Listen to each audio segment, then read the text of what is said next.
Hello everyone, welcome back. You're watching Empyrion Galactic Survival episode 104.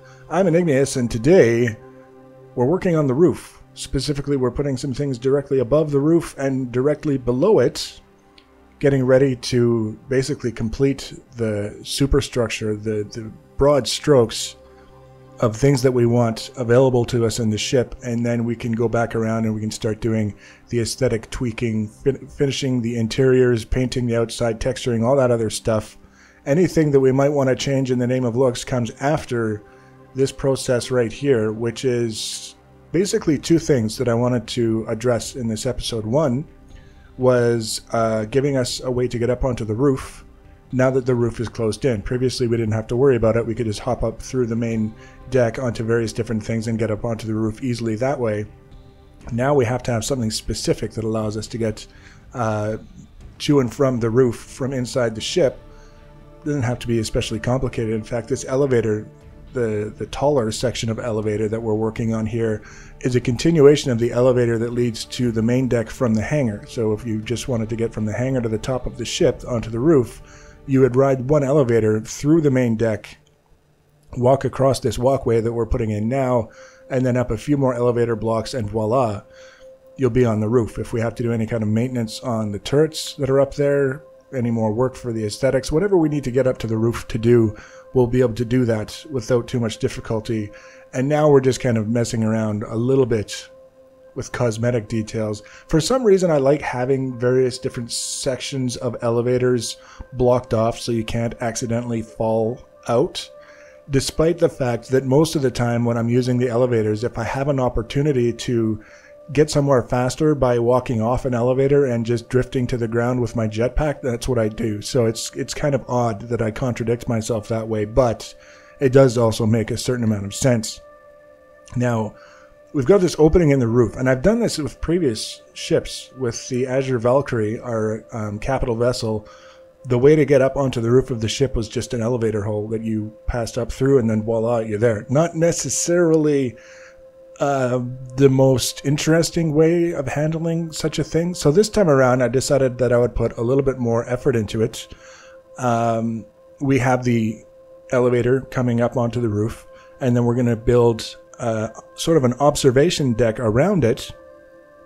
And the whole idea here is that the game is going to be changing in the fairly near future to add pressurized ships, so that we'll have sections of the ship possibly that are pressurized, that have oxygen, and we'll have sections that are not pressurized. And then of course we have to be able to transit from the inside of the ship to the outside and vice versa. So we want to make sure that we've got systems in place to allow us to do that without venting oxygen to places where we don't want it. And in this case, this observation deck was the first part of the ship that involved me creating this way of interacting between the inside and the outside of the ship. So this is why it gets a little bit of consideration by way of airlocks. A little bit of aesthetic detailing here, going in with the curved rails.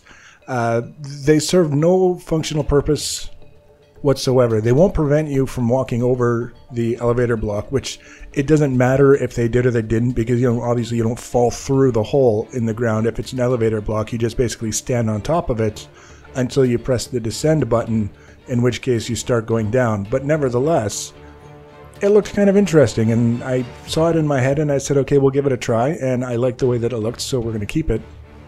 And now we're just kind of putting the rest of the roof on this little observation deck that we've made, and we'll finish off the final details, the doors, and all those other things, obviously, as it follows from this point here.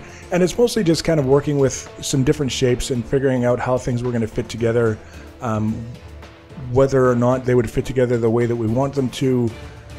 Not necessarily the case, but we were able to make it work in the long run, and I'm happy with the way it came out. So we've got basically just this little pod almost sitting on the roof of the ship that has a very minimalistic purpose, specifically allowing you to get up onto the roof without venting atmosphere from the main deck, assuming we choose to pressurize it. And that's all it needs to be. So it's pretty straightforward. Not necessarily something that had to involve a lot of time or a lot of planning, But the version that you'll see in this episode versus the version that you'll get if you use the blueprint, there's a few minor changes.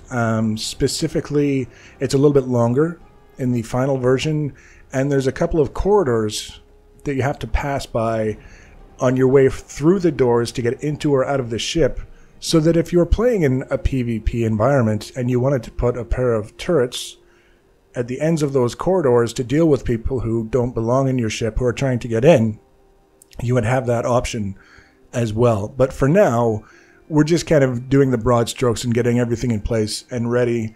The other thing that I wanted to do that I've been putting off for the longest time, I haven't put it in place on our base on Oskatune. I haven't put it on any of the ships that I've been talking about putting it on since we got up here, and that is our garden.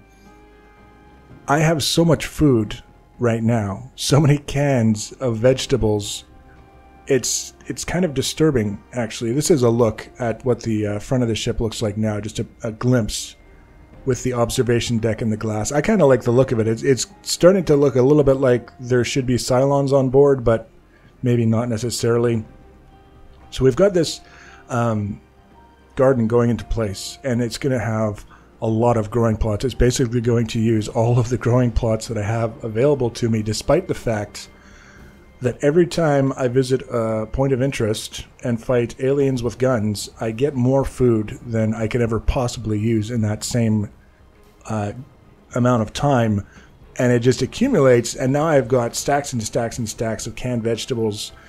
I don't need more food, but in order for this to be a complete ship, especially a capital vessel, it makes sense that we would have the capability built in to grow our own food so that wherever we go, the food's taken care of, etc., etc. 180 growing plots is what I had to work with, so that's what we put in place. And you can see they're actually just a couple of blocks below the walkway that we just put in.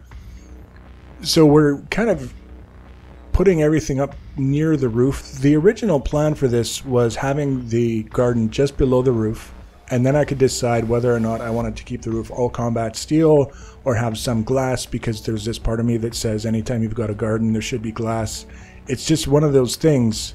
In this case, I'm not going to be putting any glass in favor of the combat steel, because with our last capital vessel we took it out and got it into a fight with, I think it was a drone in space, that punched a hole in our garden area and blew up a bunch of our plants and growing plots.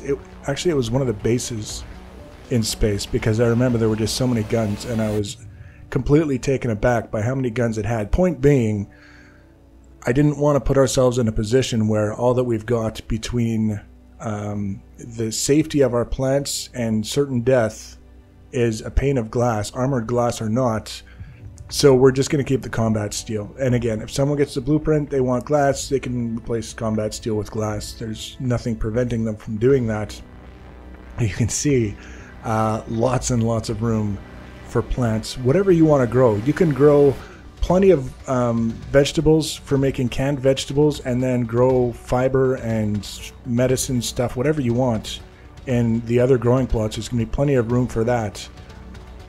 So that's kind of the extent of what I've been working on. We've got the exterior is mostly done. We've got this going on here in the interior, and then I want to do a pass, just a cosmetic pass in the interior, get rid of some of the blockier formations, make sure everything's set up the way that it should be, and then we'll be taking a closer look at some of the aesthetic things that we'll be doing, including but not limited to revisions to the structure of the ship just for the looks of it, as well as painting and texturing to bring us to a position where we can call the ship done. So we're actually getting pretty close.